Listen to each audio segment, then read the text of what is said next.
Before I get started with this video, if y'all hear any kind of noise in the background, that's just the notifications coming from my phone. But I wanted to talk briefly about this whole Daymond John, Minister Farrakhan situation.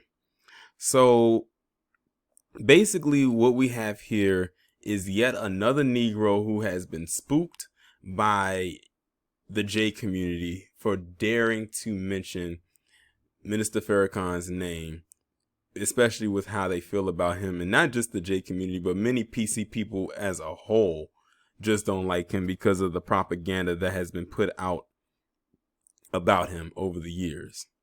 So basically what happened was you had DMX's funeral at the Barclays Center, which was a huge event, by the way. And Minister Farrakhan, decided to give some words about DMX. I think he did it virtual. And Daymond John came out and he put out a tweet basically praising Minister Farrakhan for what he said.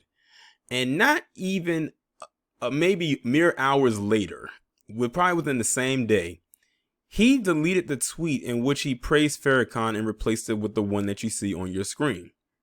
The one on your screen says, "In regards to my tweet regarding DMX's funeral, my comments on Minister Farrakhan were only related to what I just witnessed tonight, unbeknownst to his prior stances. As someone who was fortunate enough to have a stepdad of the Jewish faith," the jokes write themselves, y'all.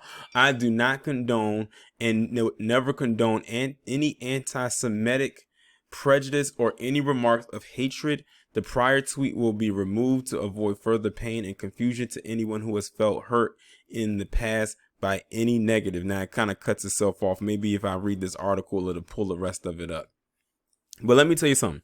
Daymond John, if y'all don't know who he is the founder, or one of the founders, of For Us By Us, also known as FUBU, which was a very popular urban hip hop line that started in New York back in the 90s. I don't think you could have went anywhere and didn't see not one black person who had at least one FUBU outfit or apparel somewhere, somehow, some way. That kind of got pushed to the side when Tommy Hilfiger kind of entered and started marketing to black people, and then people started to not mess with FUBU no more and started messing with Tommy Hilfiger. But that's neither here nor there. But just a little history lesson for y'all in case you didn't know. So he's also more popular being known as one of the judges on the panel for that show Shark Tank, which is basically a show that allows everyday people to come and show their inventions to see if it will be marketable in stores or businesses, or if it's something that they could use. And that's pretty much that I know what I know so much as far as Daymond John goes. Now, I'm going to go ahead and mention it because I already know people are going to say it. Yes, Daymond John does have a PC wife. So it makes you wonder what was going through her mind when he came out and made that tweet about Farrakhan and everything like that. But the biggest thing is, look at who Daymond John's handlers are. This guy has handlers that are part of the J community. What he should have not done is even mention Farrakhan's name in a tweet, knowing who his handlers are.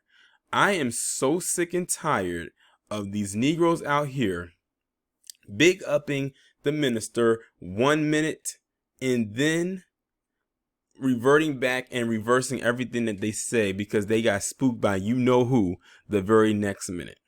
That just shows you how much enslavement is still very much here. It is not gone anywhere. They still have those mental shackles placed on them. It is still very much there.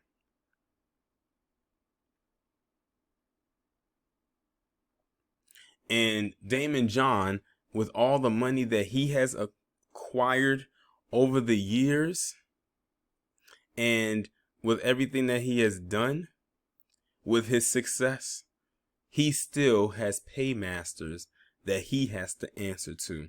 And that's probably the call he received after he made that tweet.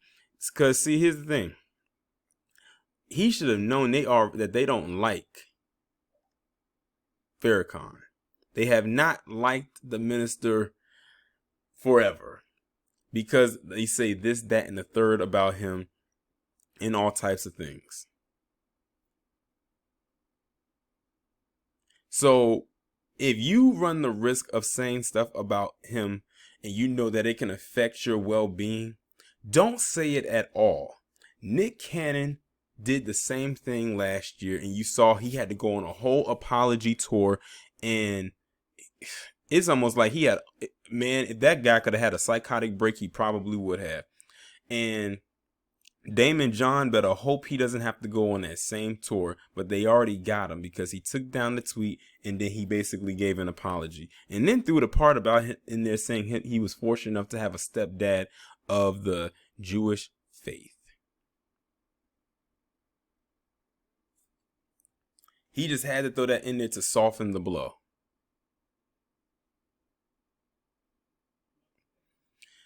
Listen, like I said, if you are a black person, please do not mention anything about the minister again.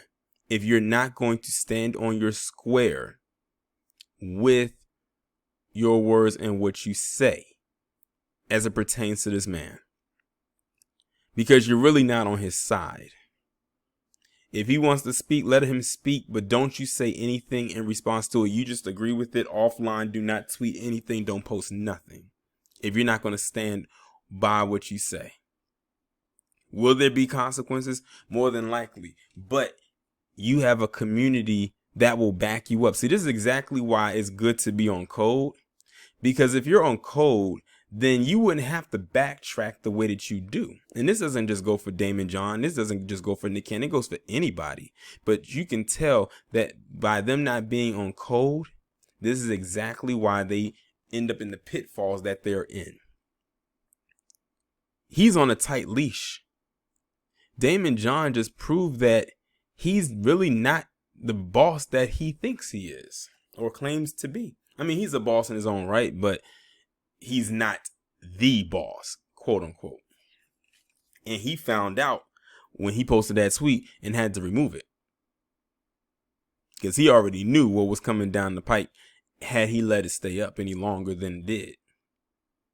They was like, nigga? They said with the ER most likely, but it was like, nigga? You better watch your tongue and remove that post when you talking about such filth, because that's probably what they refer to the minister as filth. But we know he's not. They just never liked him because he said a couple of things, and it wasn't even to the extreme to which they made it, but they embellished it and they turned it into whatever because they don't like him and because he had the nerve to actually tell them about themselves, because you know that group can't be told about themselves. Only they can do the talking. Everyone else has to just fall in line. And that's exactly what they made Daymond John do after he posted that tweet. And he fell right in line. Like the good little soldier. For them, at least. But I'm going to go ahead and end it on that note. Y'all let me know what y'all think about this down in the comments. Like, share, subscribe. If you have not done so already, make sure you text the number that is pinned down in the comments below to receive notifications every time I upload a new video or go live.